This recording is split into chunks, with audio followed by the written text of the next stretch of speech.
कोल्हापुरात 10 वर्षाच्या मुलीची हत्या, लैंगिक अत्याचाराची घटना। कोल्हापुराच्या शिये गावातील रामनगर परिसरातील धक्कादायक घटना। कोल्हापुरात 10 वर्षाच्या अल्पवयीन मुलीची केली हत्या।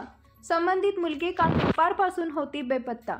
शिये येथील रामनगर परिसरात शेतवाडीत मृतदेह आढळला। घटनास्थळी जिल्हा पोलीस अधीक्षक महेंद्र पंडित यांच्यासह वरिष्ठ अधिकाऱ्यांनी केली पाहणी। फॉरेन्सिक डिपार्टमेंटकडून तपासणी सुरू आहे। मृतदेह शवविच्छेदनासाठी सीपीआर रुग्णालयात दाखल केला गेला। शिरोली एमआयडीसी हद्दीमधील हे घटनास्थळ आहे। शिरोली एमआयडीसी या हद्दीमध्ये जे आपण सध्या उभा आहोत हे रामनगर या ठिकाणी एक बिहारमधून साधारण 3 वर्षापूर्वी स्थलांतरित झालेलं कुटुंब राहतं। गुड्डू सिंग अग्रहरी असं त्या कुटुंब प्रमुखाचं नाव आहे। गुड्डू सिंग आणि त्यांची पत्नी हे शिरोली एमआयडीसीमध्ये दोघंही लेबर म्हणून काम करतात कंपनीमध्ये, आणि त्यांच्या मेवणा हा त्यांच्या घरी असतो, म्हणजे त्याचे जे मुलं आहे त्यांचा मामा। तर काल सकाळी 8 वाजता दोघंही नवरा बायको हे त्यांच्या कंपनीमध्ये काम करण्यासाठी गेले, साधारण 7:30-8 वाजता सकाळी जेवण करून। आणि त्यांना 5 मुलं आहेत। जे गुड्डू सिंग आहेत त्यांना 3 मुली आणि 2 मुलं। तर संध्याकाळी त्यांची पत्नी 6:30 वाजता घरी आली आणि तिचे पती म्हणजे गुड्डू सिंग हे संध्याकाळी साधारण 8:20 ते 8:30 वाजता रात्री घरी आले। कंपनीत कामाला जाताना मुलीच्या मामाला मुलींकडे लक्ष ठेवण्यासाठी त्यांनी सांगितलेलं होतं, आणि त्या मुली काही शाळेमध्ये वगैरे जात नाही, त्यांचे जे अपत्य आहेत 5।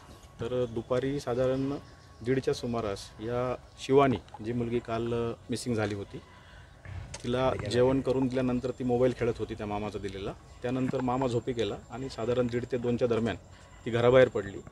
त्यानंतर तिचे आईवडील हे संध्याकाळी कंपनीतून परत आल्यानंतर आईने आणि वडिलांनी मुलगी कुठं गेली विचारलं मामाला, तर ती दुपारी गेली बाहेर असं त्यांना सांगितलं। त्यानंतर साधारण 8:30 ते 9:30च्या दरम्यान त्यांनी आसपास परिसरामध्ये शोध घेतला की सदर मुलगी कुठं खेळण्यासाठी गेली असेल नेहमीच्या ठिकाणी, परंतु त्या ठिकाणी देखील ती आढळली नाही। मग ते कुटुंबीय गुड्डू सिंग ज्या ठिकाणी राहतात त्यांच्या शेजारी निर्मला पाटील नावाच्या एक व्यक्ती आहेत, त्यांनी पोलीस स्टेशनचे इंचार्ज शिरोलीचे यांना मोबाईलवर फोन केला। साधारण 9:45च्या दरम्यान 10 वाजता सपोनी जे गिरी आहेत पोलीस स्टेशनचे ते त्या ठिकाणी आले।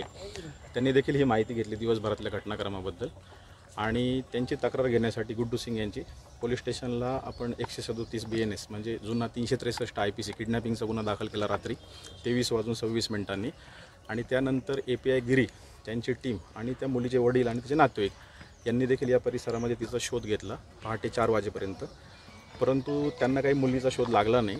आज सकाळी परत 8 नंतर SDPO करवीर, त्याचबरोबर स्थानिक गुन्हे शाखेचं पथक आणि पोलीस स्टेशन असं यांनी परत शोध सुरू केला त्या मुलीचा। त्यानंतर मग डॉग स्क्वॉडची देखील मदत घेण्यात आली। डॉग स्क्वॉडला त्या मुलीच्या घरातील जे आर्टिकल्स आहेत, तिचे जे जुने वापरते फ्रॉक्स आहेत किंवा त्या इतर वस्तू आहेत, त्याचा वास दिल्यानंतर डॉगने घटनास्थळ दाखवलं। त्या ठिकाणी त्या मुलीचा मृतदेह मिळालेला आहे। त्यानंतर मृतदेह मिळाला साधारण 12:15च्या दरम्यान दुपारी। त्यानंतर मग फॉरेन्सिकची टीम बोलून त्या ठिकाणी जे सॅम्पल्स आहेत घटनास्थळावरचे ते कलेक्ट केलेले आहेत। त्यानंतर आता जे वडिलांना तिच्या जी डेड बॉडी ज्या ठिकाणी मिळाली त्या ठिकाणी देखील त्यांना नेण्यात आलेलं होतं आणि त्यांना सर्व परिस्थिती घटनास्थळ दाखवण्यात आलेलं आहे। आणि आता पुढील जे तिचं शवविच्छेदन आहे त्यासाठी त्या मृतदेह आहे तो CPRला आपण शिफ्ट केलेला आहे, आणि त्या ठिकाणी SDPO उपस्थित आहेत। आता हा जो कालचा गुन्हा दाखल आहे त्यामध्ये आता ज्या शक्यता आहेत विविध या गुन्ह्याच्या क्राईम अगेन्स्ट चाइल्ड, त्या सर्व शक्यता पडताळून फॉरेन्सिक टीमला सांगून तिचं शवविच्छेदन आता पोलीस करून घेत आहेत। त्याचबरोबर स्थानिक गुन्हे शाखेची टीम देखील संशयित जे आहेत, कारण या ठिकाणी दुपारी 1:45च्या दरम्यान सदर मुलगी एका अनोळखी इसमासोबत चालत येतानाचं एक अंधुकचं फुटेज देखील प्राप्त झालेलं आहे। तर त्या